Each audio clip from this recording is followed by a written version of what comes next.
Hello, everybody. I want to welcome each and every one of you to another episode of Film Nobs. Today's topic is going to be the upcoming 91st Academy Award show, which will be telecast this Sunday, February 24th on ABC. Now, our show, unlike the Oscars this year, actually has a host, and it is me, Barry B. Man Benning. My fellow Nobsters, my fellow co-hosts, have begged off for this particular episode, citing previous obligations, projects, etc., etc.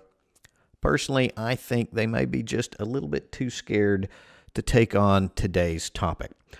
Because so far, this year's Oscars have been, a bit of a disaster. And events leading up to it have really had more drama than any of the nominated movies that I can think of. The Oscars, along with, it seems like many other facets in our society today, have been experiencing a bit of some growing pains, it seems like. And I know at 90 years old, you think that's a little old to be experiencing growing pains, but hey, everything grows and evolves, right? No matter what the age, or at least it should. And while the Oscars have been experiencing these growing pains, simultaneously, they've also been experiencing shrinking audience numbers. We've had, over the last few years, we've had Envelope Gate, Oscars So White.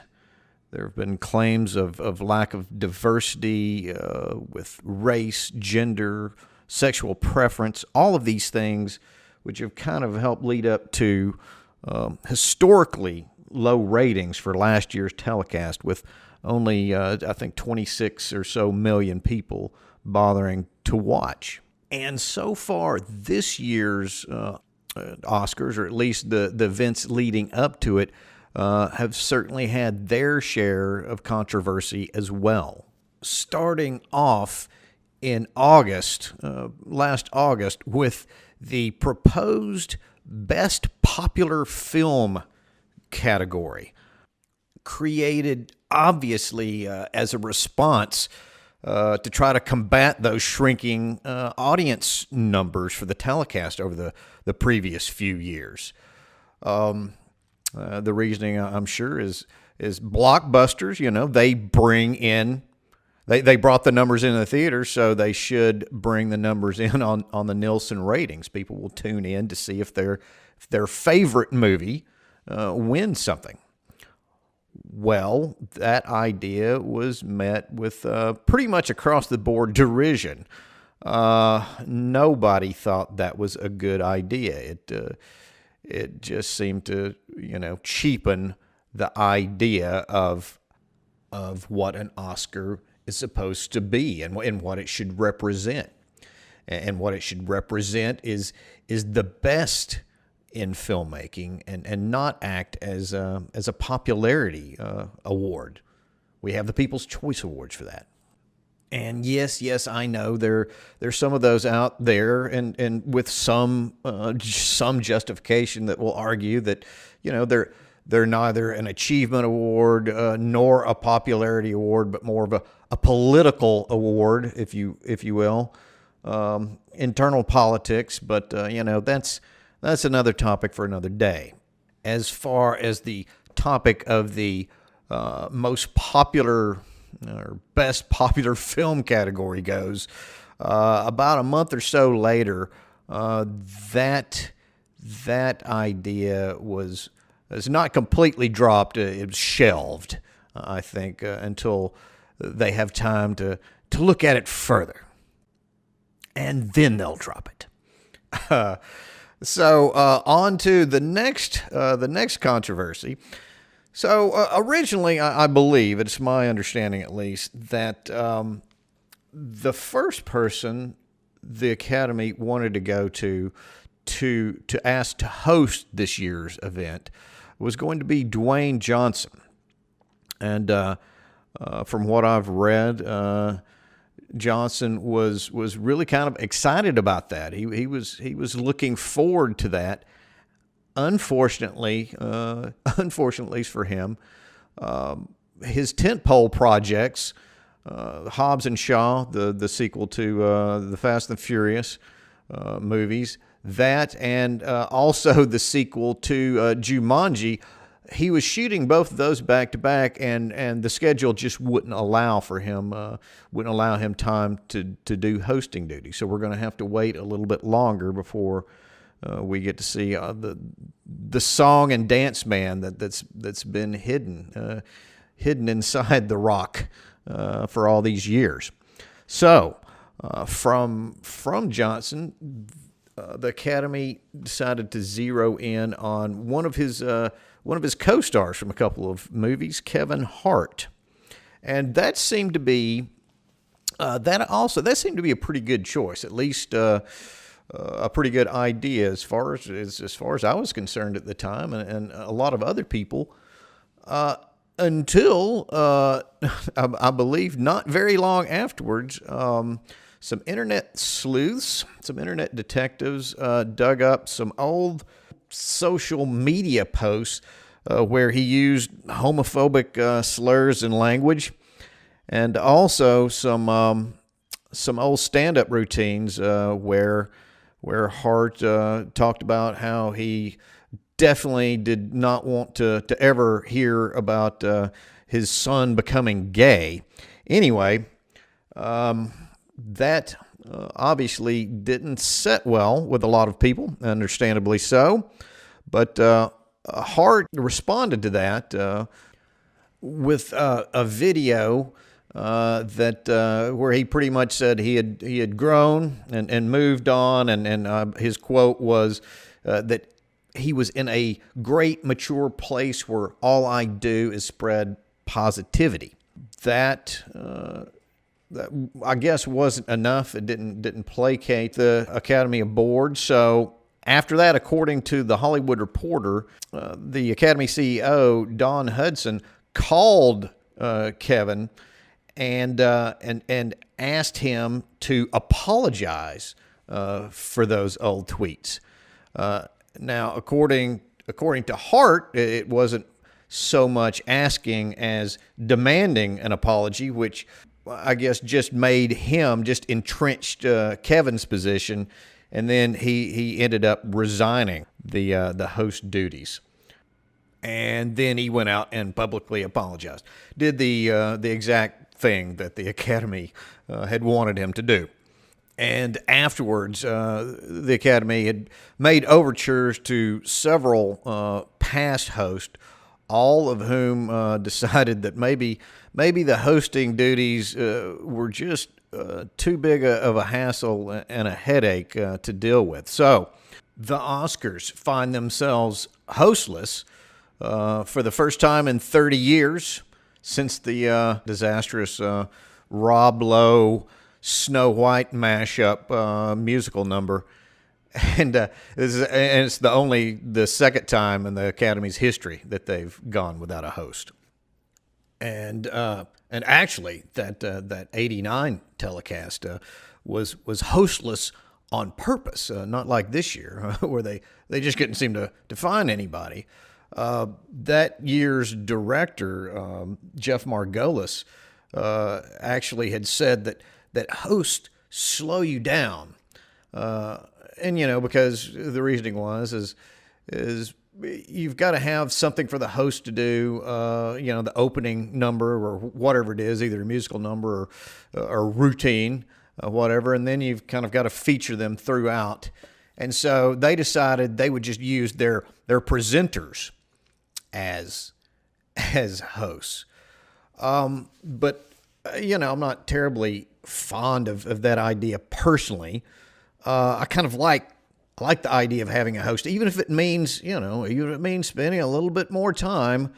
A host just kind of, he sets the mood, he or she sets the mood or and tone of the show. They act as a traffic cop trying to make things a little bit smoother. I prefer it. And actually now, I've been in conversations recently with friends and co-Nobsters about who I would personally like to see hosting. That's kind of a tough, that's a tough thing to figure out. Some of the past hosts that I thought might work pretty well, I didn't work as well as I thought they would. I thought Hugh Jackman wasn't a bad host, but it didn't come off the way I thought that it might. Here's my personal opinion. Okay, you, however many members of the Academy Board there are, 50 something, whatever. If you're out there listening, I think a good idea for a host. It needs to be, you need to have someone who can kind of is multi-talented. Maybe can tell a joke and then can sing and dance, hoof around a little bit. And I think JT, I think Justin Timberlake would be, and it may sound odd, but I think he would be a pretty good host. He can certainly sing, he can dance, and he's got pretty good comic timing. Whether you've liked the movies he's been in or not, I don't think there's any doubt that he's got a little bit of timing, and I think he actually would be a pretty good host. But enough about what I think or who I think would be a good host. I'm curious to hear who all of you out there think would be a good Oscar host. So hit us up on the social media platform of your choice and let us know. Now, from one Oscar crisis to the next, last month it was reported that the Academy decided that only 2 of the 5 nominated songs for Best Original Song would be performed live. And those would be, I guess, the 2 most popular. Once again, they're trying to skew popular, save time, and then skew popular. The 2 were going to be All the Stars from Black Panther and Shallow from A Star is Born. Now, that obviously as well received a lot of backlash, not just from audiences, but certainly from the industry musicians, the industry artists. And then I don't think it was quite a week after that announcement was made that they changed their mind again and say, hey, all 5 song nominees will be performed. And so a group that's been knocked around the last several years for allegedly displaying exclusionary tendencies gets knocked around for excluding nominees from the broadcast. Shocker. Now, what do you do if you don't succeed at first? Well, you try it again, of course. And so the next time, just a couple of weeks ago, they decide that they're going to take 4 categories, and instead of showing them live on television, they will hand out those awards during commercial breaks and then find the time later on to cut in those people, I guess, actually showing them winning their awards. This, too, did not go over very well. There was extreme backlash from filmmakers like Del Toro, Scorsese, Tarantino, Spike Lee, and several others who definitely had a lot to say about that and nothing good. And several days after that group of powerhouse directors and some actors came out against that, the Academy once again backed down and said they wouldn't exclude them from the live telecast, that they would indeed be shown like the rest of them. And a couple of those categories are pretty big time categories. I know everybody thinks that their own category is big time, but cinematography was involved in this, and film editing. Those 2 are a couple of the more crucial aspects of the filmmaking game. So that seemed a bit odd to begin with. But those last two controversies, or mini controversies, however you want to look at it, that I mentioned, they were done, or they came about because the Academy is trying to alleviate another problem that has dogged this telecast for numerous years, and that's the extreme over length of the show. I mean, they run on for, three and a half, up to, I believe, the longest telecast being, I think, the 2002 telecast, which clocked in at like 4 hours and 23 minutes. People just don't want to, or at least I guess the average viewer of the Oscar just doesn't want to tune in that late. They've got to. It's on a Sunday night. People have got to get up and go to work the next morning. It's a big pain in the ass. It's too damn long. And while the two things that I mentioned didn't go over very well, something is finally, they do have to address that problem. I mean, it's the controversies that I mentioned before, the major ones here lately, they're not the only things, I think, that are keeping younger audiences from watching anymore. It's things like over length, and not just that, but there are other problems as well. We've got, as time goes by, there's just more things to that draw attention away, that draw viewership away from network telecasts like this. And it's also not like the Oscars have the greatest reputation in the world for keeping up with the times. Although I think they have tried to remedy that situation somewhat over the last few years. But,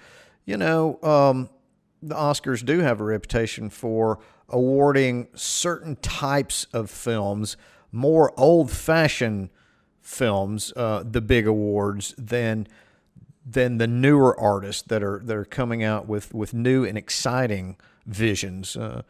I think most people still think, that the historical epic, the movie with all the old costumes and whatnot, those are the type of movies, the long, the movies that are almost as long as the broadcast themselves. Those types of movies are the ones that I think most people believe usually win the Oscars. And there's good reason for that, because it used to be that way.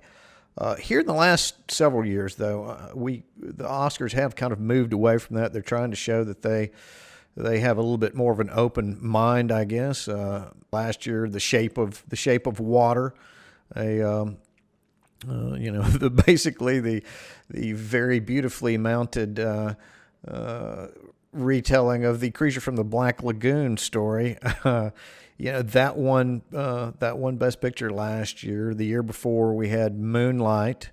Those two films are not at all, don't fit into the picture of what I think most people normally think of when they think of Best Picture winners. So the Academy is moving forward in some respects as far as what they nominate and what they give the awards to.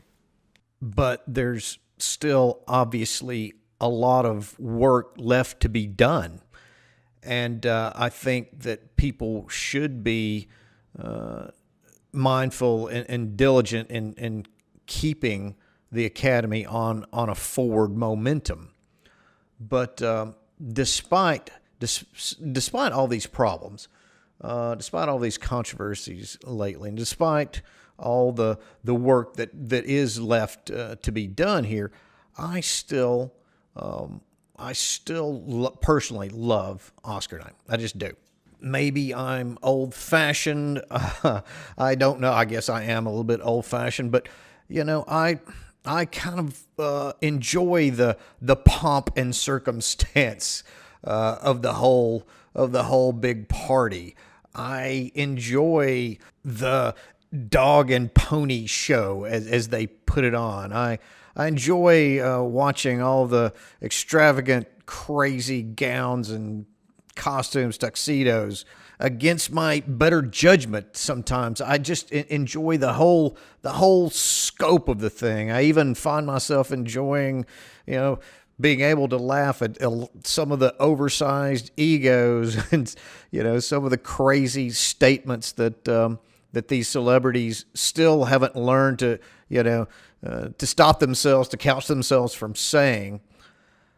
I enjoy the Oscar pools that I get into every year, though it seems like invariably I lose those pools. I still, I get a great kick out of it.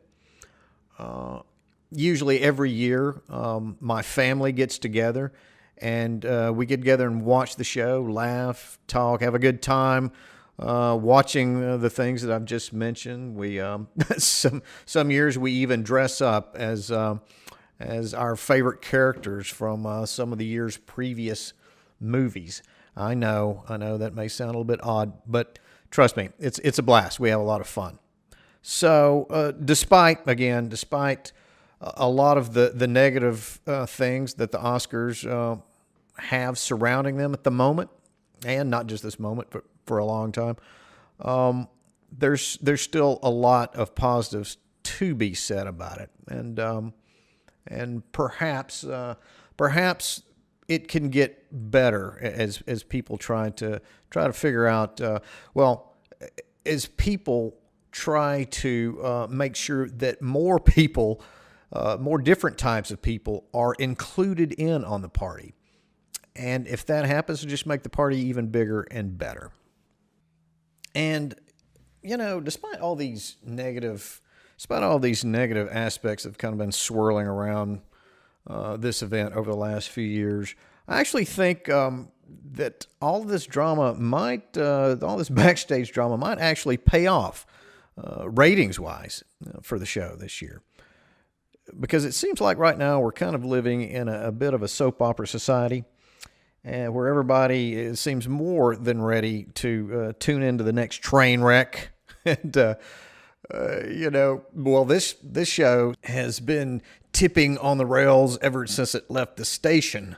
So I think people may tune in just to see what will happen.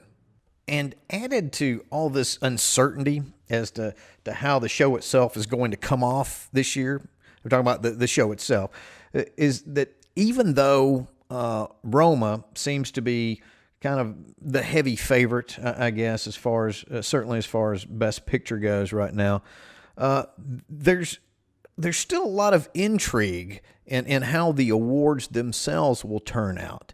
Because the usual Oscar bellwether awards like the DGA and the PGA and several of the other major award shows, the awards have been pretty much spread out a little bit this year. And adding to that, last week the WGA, the Writers Guild Award winners were announced, and the movie that won Best Original Screenplay there wasn't even nominated for an Oscar this year. Eighth Grade, written by Bo Burnham, also directed it.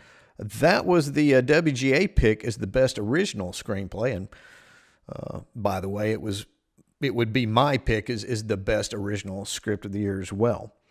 And Can You Ever Forgive Me was the Best Adapted Screenplay winner, and that wasn't considered the favorite among what is nominated now, so that just opens it up even more. Now, one caveat to all of this is the favorite, and I'm talking about the movie The Favorite, was not eligible for the WGA award, so that fact has to be acknowledged. But it just adds more intrigue to the whole thing.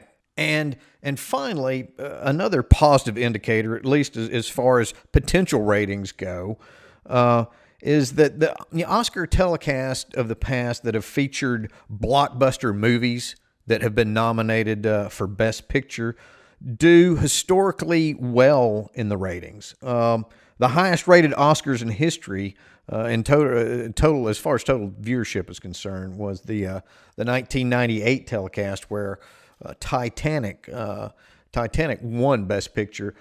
I believe that brought in around 55 million viewers.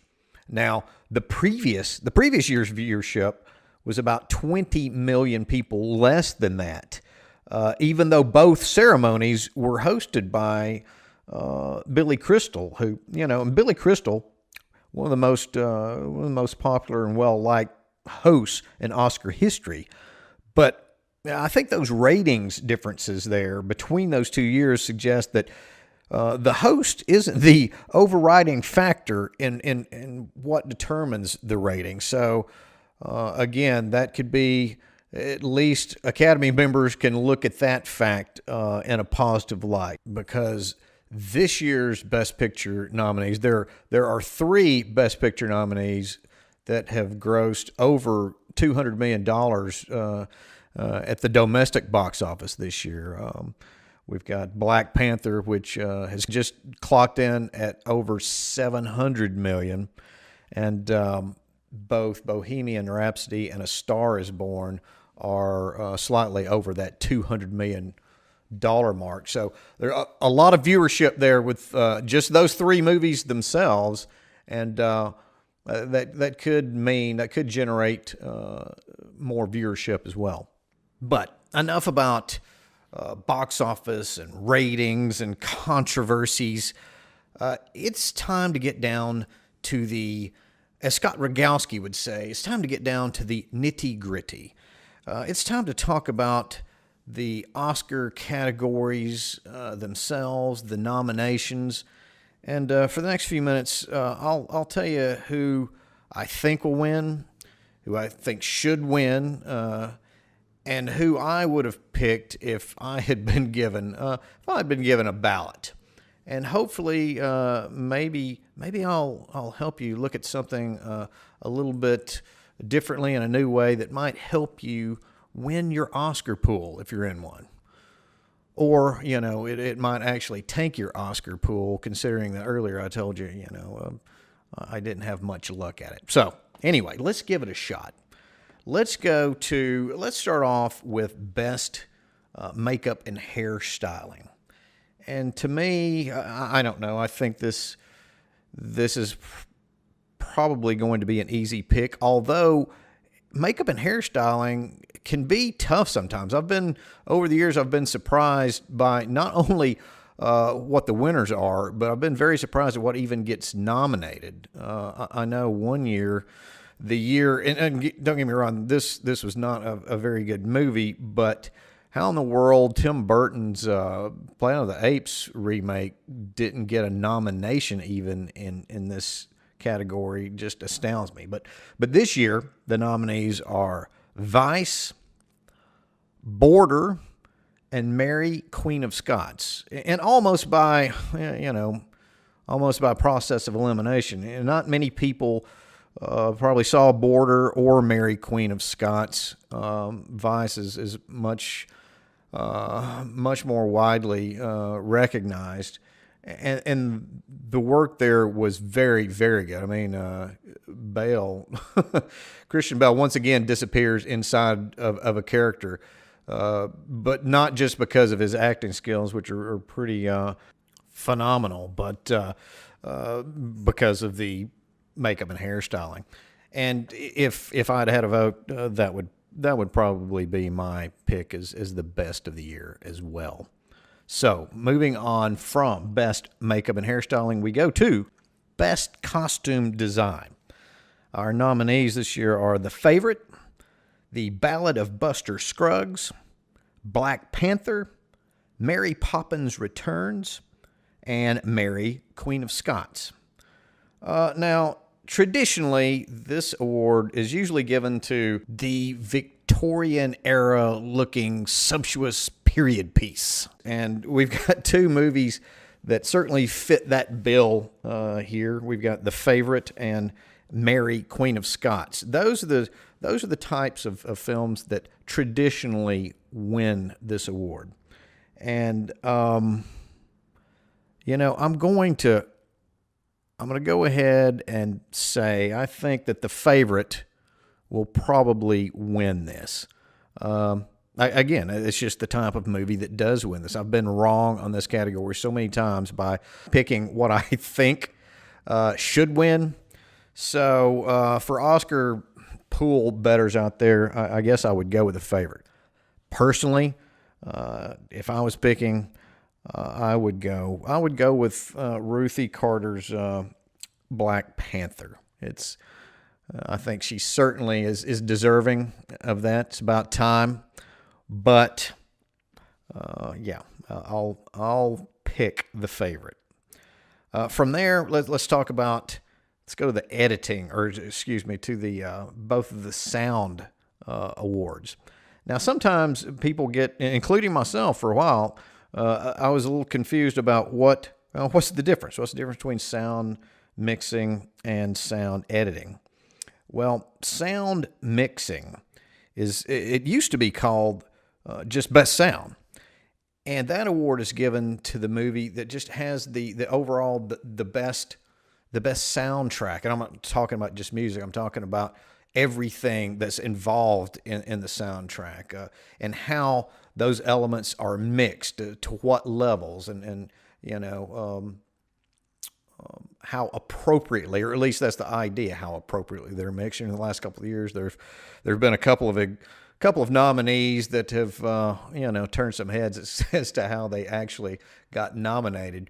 But so that's sound mixing, the overall sound. The sound editing used to be called sound effects editing, and that word effects kind of would help you understand what that is. Basically, sound editing is the creation of new sounds after the movie is finished, in post-production. Just how the new sounds, especially like war movies, I think, win this quite a bit because you've got to reproduce those gun sounds, things of that nature.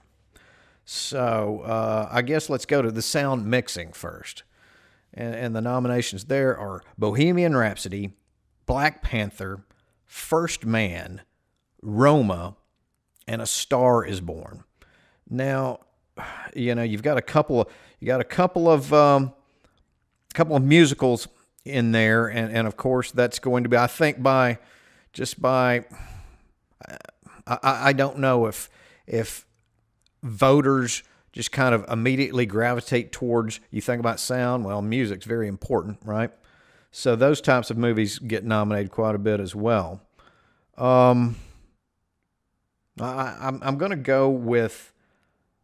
Oh man, this is going to be tough. I'm sitting here looking at this. I think I'm going to go with. You can tell I've really thought this out.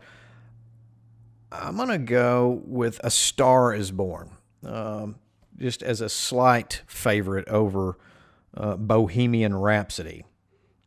I think that's going to be one of, although A Star Is Born has certainly kind of been the underachiever as far as the favorites, the early favorites went this year. I think it can win this award. If I was picking, I would go with First Man. First Man, the movie itself kind of disappointed me a little bit. I thought it was a little too cold. But man, the sound in that, the overall sound was terrific. That would have been my pick, but I'm going to go with A Star Is Born. The nominees in sound editing are Bohemian Rhapsody, A Quiet Place, Black Panther, First Man, and Roma. And, looking at this, it does kind of make me worry a little bit about my last pick, which was A Star Is Born, because A Star Is Born's not nominated here. Bohemian Rhapsody is. Bohemian Rhapsody is nominated in both spots. So, all you people out there thinking about a pool, you might want to keep that in mind. My personal pick, once again, I'm going to go with. I would go with First Man. If I was voting, I think First Man picks up both of these awards. I don't know if it will pick up either one in reality, but So it goes. Let's move up to original song. I think this is one of the sure bets of the evening. We've got Shallow from A Star Is Born, All the Stars from Black Panther, I'll Fight from RBG, The Place Where Lost Things Go from Mary Poppins Returns, and When a Cowboy Trades His Spurs for Wings. Boy, there's a mouthful. I think Shallow from A Star Is Born walks away with that, and should. Original score nominees are Black Klansman, Black Panther, If Beale Street Could Talk, Isle of Dogs, and Mary Poppins Returns. Now, last year, I thought the winner. I thought the winner should have been Johnny Greenwood's score from Phantom Thread, another movie I didn't really think was entirely successful, but man, that score was wonderful. So this year, I guess my favorite of all of these is Terrence Blanchard's Black Klansman soundtrack. I think probably If Beale Street Could Talk is probably going to win this. And I say this only because I haven't seen that movie. That's one of the movies that I missed from last year. But that seems to be the movie that's the pick for most prognosticators that I've seen. So I take that for what it's worth. If Beale Street Could Talk, I think probably will win just on the word of others. I would go with Black Klansman. Visual effects. The nominees are First Man, Avengers Infinity War, Christopher Robin, Ready Player One, and Solo, A Star Wars Story. I thought there were a couple of curious omissions of movies from this category this year. But of what has made its way in, I think Avengers: Infinity War. It's the biggest of those movies, and I think it should win and should probably win. Next up, we've got production design. The nominees are The Favorite, Black Panther, First Man, Mary Poppins Returns, and Roma. And usually production design tends kind of like the costume category to go to really extravagant looking period pieces, and I'll once again kind of go with I'll go with what's traditional, and that would be The Favorite. I think The Favorite will be the favorite to win this, although I wouldn't be surprised to see Black Panther take this. Or maybe even Roma. But let's go with The Favorite. Next up, cinematography. You got Roma, Cold War, The Favorite, Never Look Away, and A Star Is Born. I'll have to be honest. I didn't catch Never Look Away. It didn't make it to my market. But I think Roma takes this with Alfonso Cuarón is set up to have a pretty good night, and that black and white photography there. I certainly wish that I could have had a chance to see it on a big screen. I've got a pretty big TV, but I don't think that it probably did that job justice. I know a lot of people are not very happy about not having that opportunity, but as it is, that should be the winner, and probably will be the winner.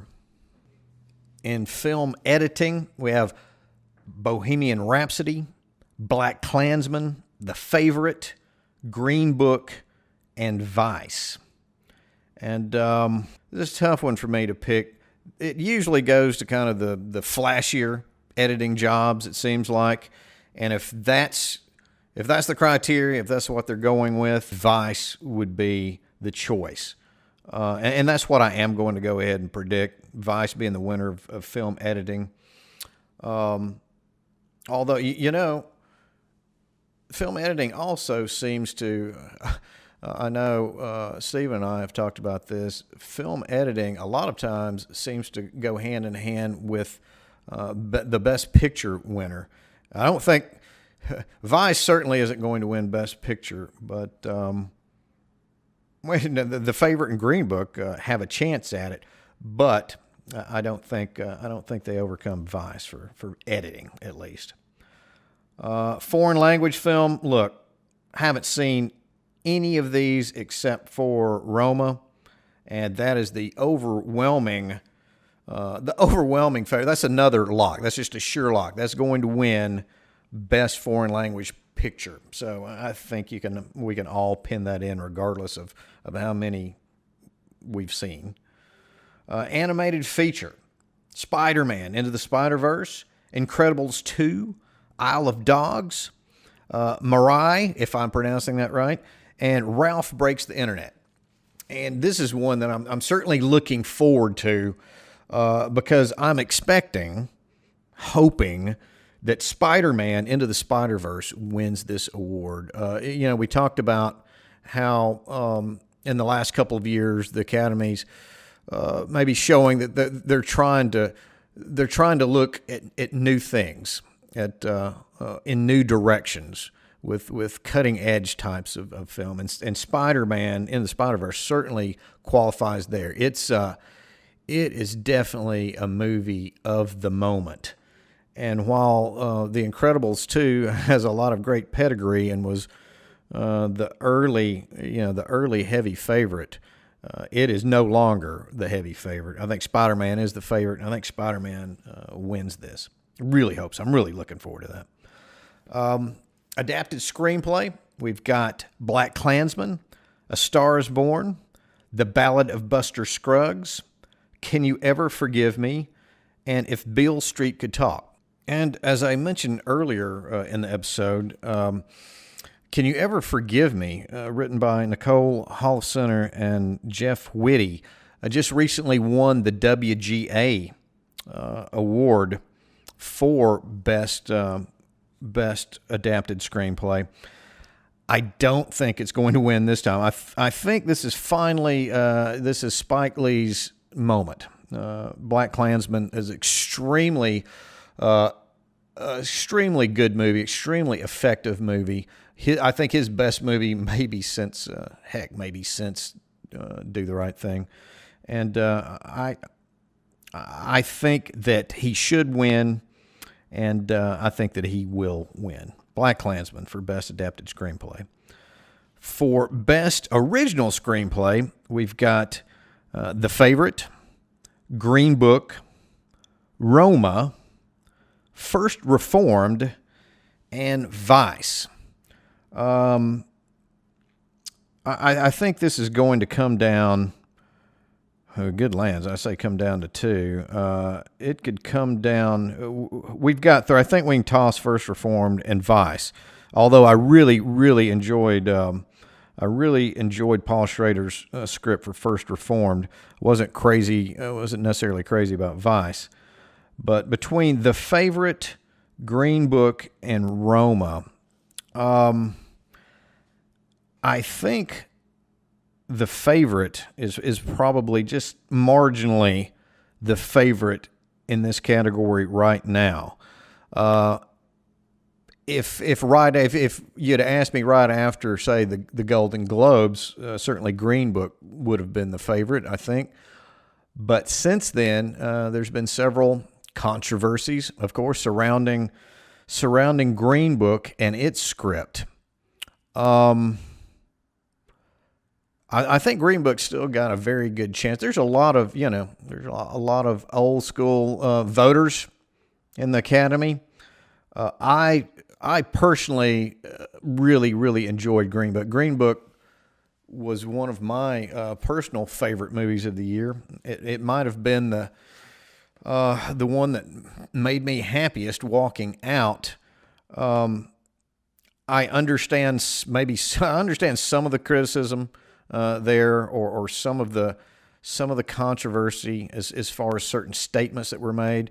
But as far as I know, one problem that some people had was Green Book, the story being revolving around the white character, around Viggo Mortensen's character, and not Mahershala Ali's character. And I guess the only answer I have to that is, the script was written by, taken from a story by Nick Vallelonga, who is the real life son of the character that Viggo Mortensen plays in the movie. So how else would he write that? From what other standpoint would he write that from? So I think actually this award could tell us early on what the best picture may be. And so in that case, we're just going to skip this. We're going to skip it and go. We're going to move ahead. I don't want to spoil the big final award. Let's move on to best documentary. And I have seen I thought I'd seen maybe before the nominations were announced, I thought I'd seen maybe 3 or 4 of them. I saw 0. I saw none of these. So the only thing I can tell you, I think it comes down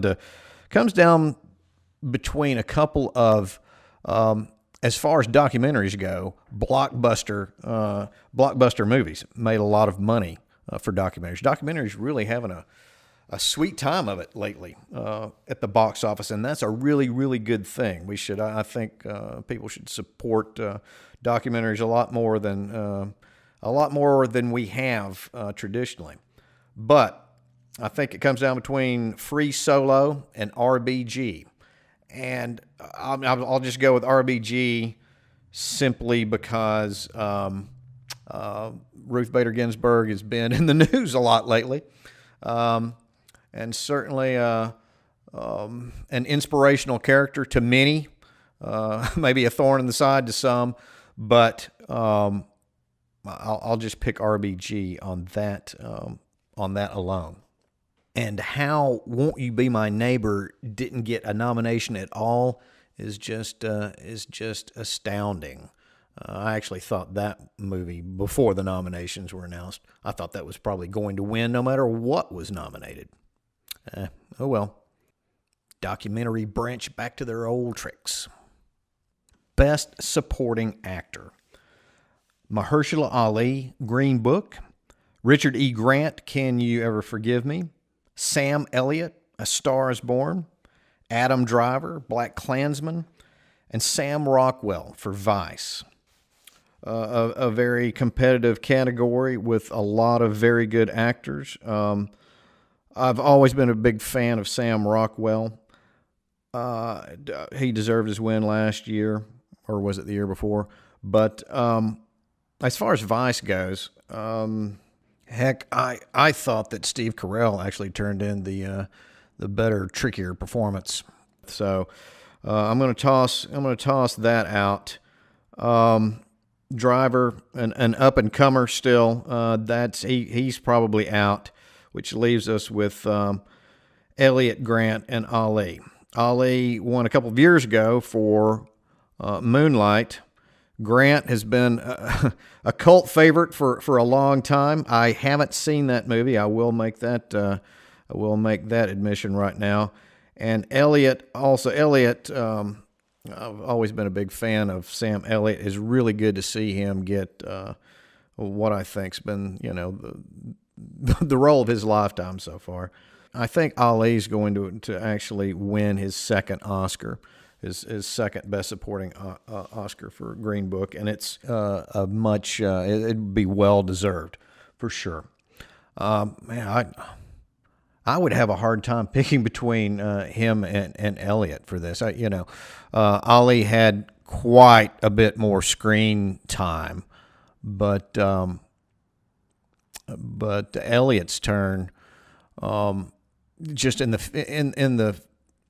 less amount of time, he just really had a couple of knockout scenes. The scene where Bradley Cooper's character confronts him after he finds out that their father's grave had been moved.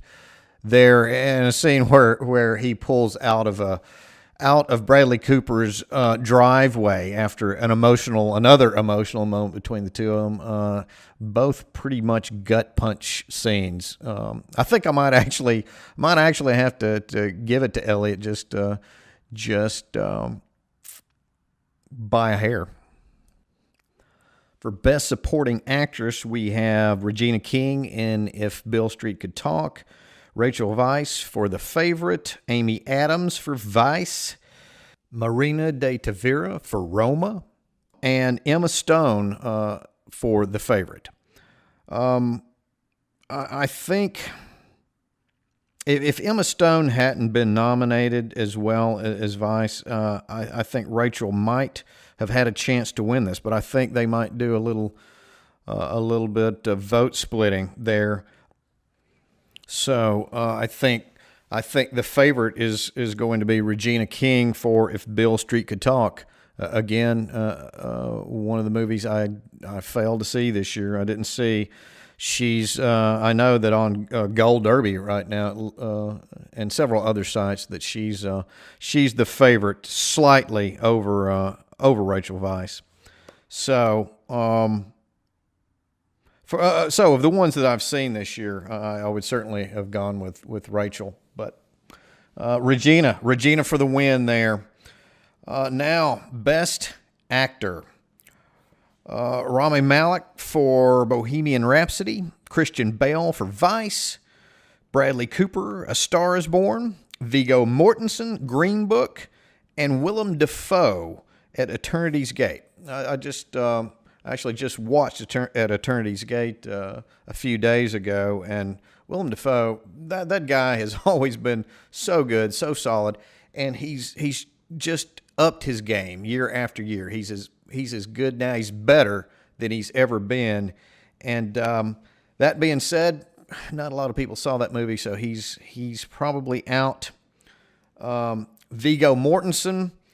It's funny for someone that's the lead in a much nominated movie, and he himself with a nomination. He's just kind of he's almost the forgotten part of that movie, and he turns in a very, very good performance. But like I say, it seems to be kind of put on the back burner. So he's out, which leaves us Cooper, Bale, and Malek. Bradley Cooper, it's been a kind of a rough award season for him. He was at one point, like I said, A Star is Born was just. It was an overwhelming favorite early on, and it's not been treated well at all this award season. Cooper couldn't even manage to get a director's nomination for a movie that's, I believe, 8 nominations, at least 8. So that's probably between Malek and Bale, and. Until fairly recently, Christian Bale was the favorite. He went on a run of a few major awards, and since then though he's been eclipsed. Malek has been the one that's taken over. I believe Malek won the Actors Guild, the SAG award. I'm gonna go with Malek. And with a slight edge to win over Christian Bale as Best Actor. It's going to be close, I think. But I think the Mercury character itself is a little less, it's less divisive than the Dick Cheney character, and that may play some part in all of this. You know, Vice was certainly a polemic movie, and both movies I think aren't necessarily the best of the bunch. They're both nominated for Best Picture, but let's give it to Malek. As far as for myself overall for the year, I'm going to go with someone that wasn't nominated. I'm going to go with Ethan Hawke for First Reformed. That performance was just, I've always, Hawke's always been a solid actor, but that's one of those that you just kind of opens your eyes.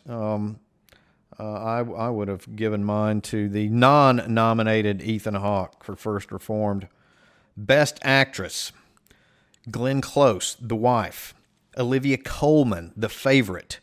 Yalitza Aparicio for Roma, Lady Gaga for A Star Is Born, and Melissa McCarthy for Can You Ever Forgive Me? I think this comes down to basically a two-person race, I think. I know there's going to be a lot of Lady Gaga supporters out there, and she is very good in that movie. It's just surprisingly good. But I think it comes down between Close and Coleman. Glenn Close, I think this is her 7th nomination. It's either her 7th or 8th nomination. She's never won. I think she certainly deserved to win several years ago, back in '88, I believe, for Dangerous Liaisons. One of my favorite performances of all time, actually. And so I think she gets the slight nod as the favorite to beat Olivia Colman for the favorite. But it should be close. I personally, and I haven't seen The Wife. I've got The Wife down right now on my mantle. I just haven't put it in yet. So I might change my mind once I see The Wife. But the actress that I would pick for films that I did see this past year would be Toni Collette for Hereditary. Her performance in that movie was astounding. It walked, and I think we've talked about this on previous shows.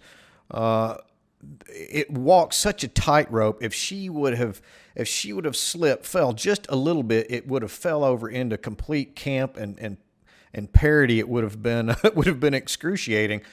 But it was just a fine line. It was a harrowing performance, and that's one of the better performances I've seen in a long time. And I was so disappointed when she didn't get a nomination for that. But I will be pretty happy if I get to see Glenn Close win an Oscar for The Wife, and I think she will.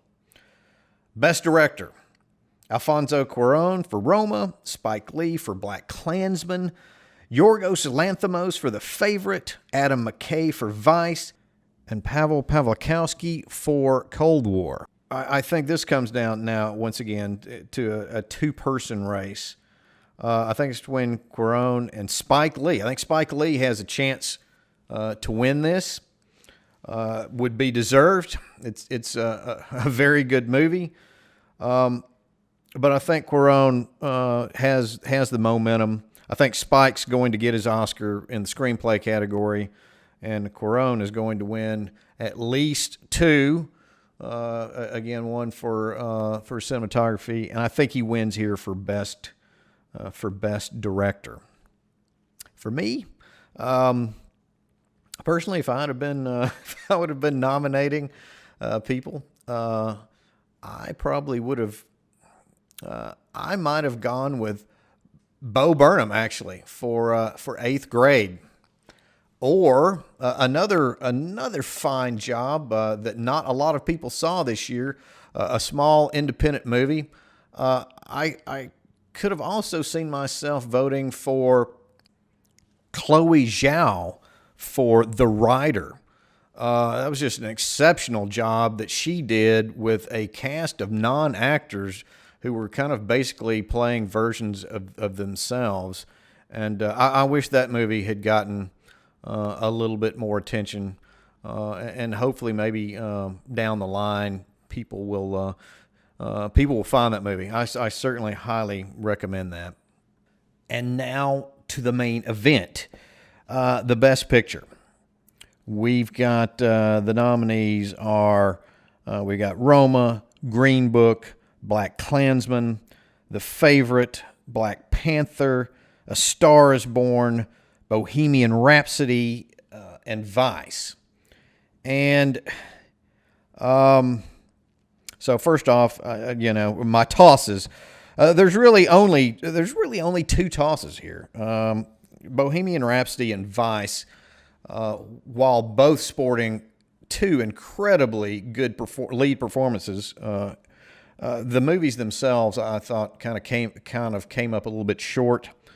So that leaves That leaves 6 movies that I think have a chance to win. And I know, again, Roma is the favorite now, and yeah, I can see why. Although I don't know if I've said it yet. I will say I think Roma is slightly overrated. It's beautiful to look at. There's several powerful moments. Thought it was personally a little bit slow, though, at times. It kind of meandered maybe a little bit too much in nostalgia. So, Black Panther has a chance. I honestly think it has a chance. And it's, again, the early prohibitive favorite, A Star is Born. I know that it's been down on its luck in all of the other major awards, but I still think it has a shot. And like I said, Roma being the favorite right now, I think there's a few things that are actually working against Roma for winning Best Picture. One is, well, I don't think a foreign language film has never won Best Picture here at the Oscars. And I know we talked earlier about the Oscars needing to, show a little forward thinking, make some moves that they haven't done before, and that would be one. But Roma is going to win Best Foreign Language Film, and I just wonder if there's some voters out there that don't think, all right, that's where that movie needs to win. It should win in a foreign language category, and then maybe it shouldn't take another major award. Also, another thing going against it, maybe, is the fact that it is a Netflix movie, and it didn't play in theaters very long. I think maybe, I know it played L.A., I think in New York. I don't know how many other cities it actually played in, so that it could get its, eligibility. I think some people may kind of hold that against it. But then again, it also could help. More people have probably seen Roma than several other of these films, simply because it's so easy to see. I mean, you could just go home if you've got Netflix, and there you go. You've got a chance to see it. So, along with Black Panther and A Star is Born, Bohemian Rhapsody, I would say Roma joins those 3 movies as being the most viewed by voters. So let's go back to that screenplay category again, where I think that the 3 possibilities there were the favorite, Roma and Green Book, and it may be a good indicator of whoever wins that award wins Best Picture as well. I am going. Okay, by my hesitation here, I think this may show. I haven't, before I started looking at these for this episode, I had not made my picks. I hadn't really thought about it. Maybe that's what I need to do. It would have been a little bit shorter, but I think I'm going to say that Green Book actually wins that screenplay category and slips in and wins Best Picture, takes Best Picture away from Roma.